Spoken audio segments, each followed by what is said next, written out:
Blíži sa deň matiek. Poďme niečo vymyslieť. Dobre, ale čo? Dohodneme sa. Milujeme tanec. Poďme niečo zatancovať. Tak ideme na to.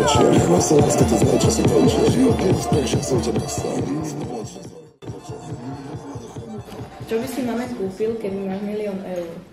Kúpil by som jej auto, dom a nejaké oblečenie. Kúpil by som jej hocičo. Kúpil by som jej, čo by chcela. Kúpil by som jej dom.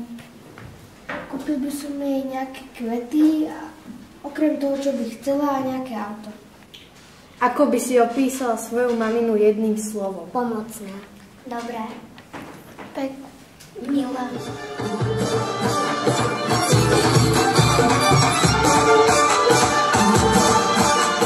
Čo najviac vážiš na maminke? Že sa o mňa stará. Že ju mám.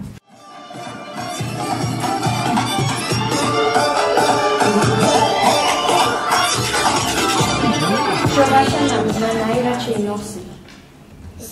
Značkové veci. Tie najpohodlnejšie veci. Farebné pohodlné oblečenie. Všetko najlepšie pohodlné čierne oblečenie, len čierne je jej najobľúbenejšia farba.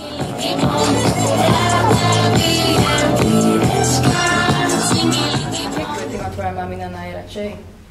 Rúže a tulipány. Všetky kvety a orchidéry. Ako vieš potešiť tvoju maminu? Dobrou známkou a že jej pomáham. Dobrou známkou.